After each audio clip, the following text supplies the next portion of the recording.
Hello everyone. मेरा नाम शिवांक्षी दीक्षित है और 2020 की यूपी पीसीएस एग्ज़ाम में मुझे सेकेंड रैंक हासिल हुई है और 2021 का यूपी पीसीएस प्रीलिम्स एग्ज़ाम आने वाला है। सो इस वीडियो के माध्यम से मैं आप तक कुछ टिप्स और स्ट्रैटेजी शेयर करना चाहूँगी जिससे हम अपने लास्ट मंथ को अच्छे से प्लान कर सकें और अपने प्रीलिम्स के स्कोर को मैक्सिमाइज़ कर सकें। सो अब इस स्टेज पे जो आपकी स्ट्रैटेजी रहेगी वो बहुत पर्सनल रहेगी और आपने क्या चीज़ें रिवाइज़ करी हैं, क्या बचा है आपका रिवीजन और कितना टाइम है, उस पर डिपेंडेंट होगा। बट एक ब्रॉड गाइडलाइन में आई वुड से कि जो हमारी बेसिक बुक्स है अभी तक, specially polity, economy, art and culture, history और जोग्राफी जैसे टॉपिक्स के लिए, जो कि बहुत फ्रीक्वेंटली आस्क्ड है, इनके लिए जो आपकी मटेरियल है वो एटलीस्ट आपका 3 to 4 टाइम्स रिवाइज हो जाना चाहिए अब तक। या इसमें से जो आपको इम्पोर्टेंट टॉपिक्स लग रहे हो वो अब आप इस स्टेज पे ज़रूर रिवाइज कर लें। यूपी लोक सेवा आयोग में नौकरी पाने का सुनहरा अवसर, पढ़े भारत के टॉप एजुकेटर्स के साथ और पाए कंप्लीट स्टडी मटेरियल एक ही ऐप पर। Download entry now. गाइडलाइन के टर्म्स में आई वुड से कि जो कॉन्सेप्चुअल टॉपिक्स हमारे होते हैं उनको हम थोड़ा पहले रिवीजन करें, इनिशियल वीक्स में रिवाइज करें, और जो हमारी फैक्चुअल चीज़ें हैं उनको लेटर ऑन बात के लिए रखें, हम हमारे जो लेटर वीक्स हैं उनके लिए रखें। देन आई वुड से इस स्टेज पे आपके टाइम टेबल का इम्पॉर्टेंट पार्ट में 3 चीज़ें आनी चाहिए। पहला, हमारा करंट अफेयर्स। आपने नोटिस किया होगा प्रीवियस ईयर पेपर्स में भी कि करंट अफेयर्स एक बहुत इम्पॉर्टेंट पार्ट रहता है। बहुत सारे क्वेश्चंस आते हैं करंट अफेयर्स से और कई बार बहुत डायरेक्ट क्वेश्चंस होते हैं।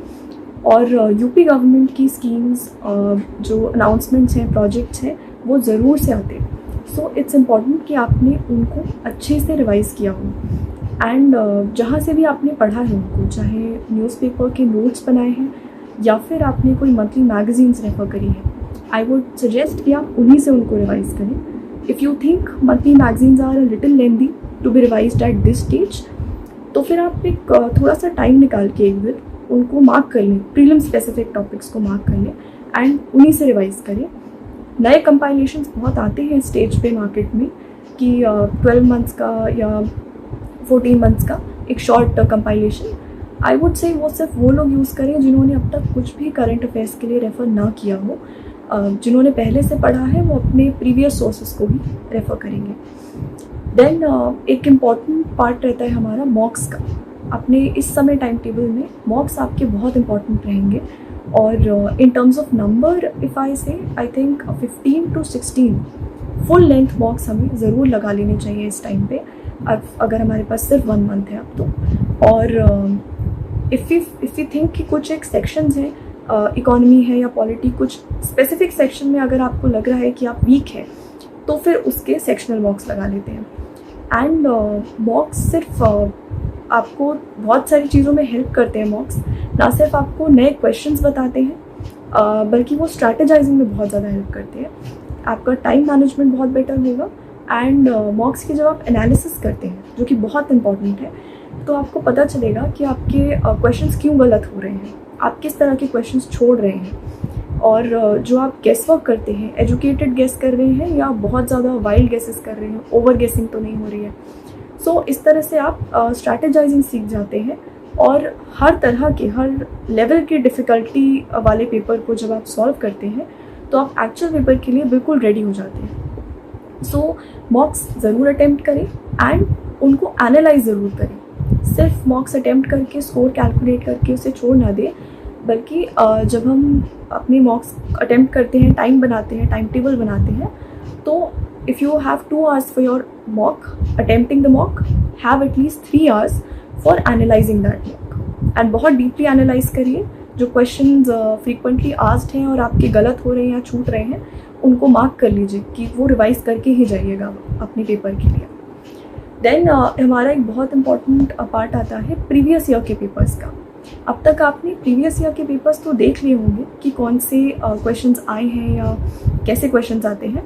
सो इस स्टेज पे मैं प्रीवियस ईयर के पेपर्स सॉल्व नहीं करती थी पूरे papers, but every 4 to 5 days I used to have a look at those papers और मैं उन्हें रीड करती थी क्वेश्चंस को, ताकि मुझे एग्जैक्ट लेवल पता चल जाए एग्ज़ाम का। बिकॉज जब हम रिवाइज़ कर रहे होते हैं, और स्पेशली बहुत सारा कंटेंट हम रिवाइज़ कर रहे हैं जीएस के लिए, तो हम या तो बहुत डीप में जाके रिवाइज़ करने लगते हैं, या तो जल्दी के चक्कर में बहुत सुपरफिशियली पढ़ने लगते हैं। If you are reading the actual questions constantly, तो फिर आपका बैलेंस प्रिपरेशन रहती है, आपको याद रहता है कि किस तरह के क्वेश्चंस आते हैं, और वैसे ही आप रिविज़न करते हैं। सो बहुत ज़्यादा टाइम मत दीजिए इस चीज़ को, but every 4 to 5 days at least 10-15 minutes एक बार रीड ज़रूर कर लीजिए प्रीवियस ईयर के क्वेश्चंस।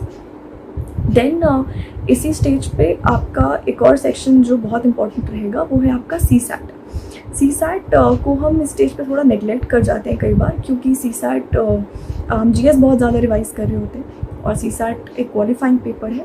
आई थिंक इसके लिए एक अच्छी स्ट्रैटेजी मैं जो यूज़ करती थी वो ये थी कि इसमें आपको कट ऑफ पता है ऑलरेडी, यू ऑलरेडी नो कि आपको सिर्फ 33% लाना है टू क्लियर इट। तो मैं इसमें एक्यूरेसी पे ज़्यादा प्ले करती थी, और 50% क्वेश्चंस में अटेम्प्ट करती थी। मेरा कंफर्ट एरिया मैथ्स और रीजनिंग का रहता था, तो 50% क्वेश्चंस आप अगर टोटल अटेम्प्ट कर दें विथ कंप्लीट एक्यूरेसी, तो आपका गारंटीड है कि 33% आप क्लियर कर लेंगे। सो मैथ्स और रीजनिंग ज़्यादा अटेम्प्ट करने में ये रहता है कि आप इनमें सर्टेन आंसर्स होते हैं, बहुत एम्बिगिटी नहीं रहती आंसर्स में। So it is a good strategy if you are comfortable with maths and reasoning portions. आप 50% ऑफ द पेपर अटेम्प्ट करें, अगर 50-60%, और मैथ्स रीजनिंग का पोर्शन है ज़्यादा अटेम्प्ट करें, तो आप कंफर्टेबली इसको क्लियर कर लेंगे। एंड अगर आपका कंफर्ट एरिया लैंग्वेज पोर्शन है, तो आप थोड़े से ज़्यादा क्वेश्चंस अटेम्प्ट करें, क्योंकि लैंग्वेज में एम्बिगिटी होती है कई बार आंसर्स में। सो बट इस पेपर के लिए आप पहले से स्ट्रैटेजाइज आराम से कर सकते हैं। इसके लिए ऑन द स्पॉट आपको बहुत ज़्यादा कट ऑफ के बारे में सोचना ही नहीं है। एंड इसके भी मॉक्स ज़रूर सॉल्व करके जाएं, at least 5 mocks, 1 mock every week ज़रूर से सॉल्व कर लें। और अगर आपको कुछ ऐसे टॉपिक्स लग रहे हैं जो आपके वीक है CSAT में, आई वुड सजेस्ट कि एक बार देख लें कि क्या वो एक्चुअली बहुत फ्रीक्वेंटली आस्क्ड है। अगर नहीं है तो उनको समझने में बहुत ज़्यादा टाइम स्पेंड ना करते हुए स्ट्रैटेजाइजिंग पे ज़्यादा टाइम स्पेंड करें, और इस इंडिविजुअल टॉपिक्स पे बहुत ज़्यादा CSAT की इस स्टेज पे एटलीस्ट फोकस ना करें। Another frequently asked question eight this stage is कि न्यूज़पेपर्स को हम स्किप कर दें या आप कंटिन्यू करें। So the thing is that we prepare for the entire exam and not just for the prelims. And even if you don't need the newspapers for say mains, ये वाले newspapers अगर आपको नहीं भी चाहिए होंगे mains में, you will need them for the interview. So newspapers का टाइम हम कम कर सकते हैं, don't completely skip them. 15 to 20 minutes at least आप दिन में निकाल सकते हैं न्यूज़पेपर के लिए। हेडलाइंस को एक बार देख लें, नेशनल न्यूज़, वर्ल्ड वाली न्यूज़ और इकोनॉमी का सेक्शन। एडिटोरियल्स अगर बहुत डीप में नहीं पढ़ पा रहे हैं तो नहीं पढ़ सकते हैं स्टेज पे, but do keep in touch with the newspapers. And एक लास्ट मिनट रिविजन का जो हम प्लान बनाते हैं, वो आई थिंक हमें 5 to 6 days पहले ही कंप्लीट कर लेना चाहिए। बिकॉज आप कितने भी अच्छे से आप अपने प्लान को एग्जीक्यूट करेंगे, कुछ चीज़ें रह जाएंगी, और आपके पास अगर एक बफर टाइम रहेगा आप उन्हें कवर कर पाएंगे ईजीली। बिसाइड्स हमें लास्ट मिनट में थोड़ी अपनी जो स्पीड है उसको कम करना चाहिए, एंड थोड़ा काम एंड कॉन्फिडेंट रहना चाहिए। लास्ट मिनट रिविज़न के लिए मैंने एक चीज़ फॉलो करी थी कि हम जो स्टेज पे चीज़ें रिवाइज़ करते हैं, स्टैटिक हो या करंट हो, उसमें कुछ टॉपिक्स ऐसे आते हैं जो आप कितनी भी बार पढ़ेंगे यू विल रियलाइज़ कि शायद इसको एग्ज़ाम से पहले एक बार देखना ही पड़ेगा। तो उसकी मैंने पिक्चर्स क्लिक करके PDF बना लिया था लास्ट मिनट रिवीजन के लिए, एंड लास्ट के 4 to 5 days में उन्हीं को मैं रिवाइज़ करा था मैंने। सो आप चाहे नोट कर लें अलग से या PDF बना लें, what ever is comfortable. UP लोक सेवा आयोग में नौकरी पाने का सुनहरा अवसर, पढ़े भारत के टॉप एजुकेटर्स के साथ और पाए कंप्लीट स्टडी मटेरियल एक ही ऐप पर। Download entry now. On the actual day of the examination it's very important कि आप बहुत काम रहें, कॉन्फिडेंट रहें और अपना 100% प्रेजेंस ऑफ माइंड यूज़ करें when you are actually sitting to write the paper. Don't think कि क्या चीज़ें आपने मिस कर दी, क्या चीज़ें आप नहीं पढ़ पाए।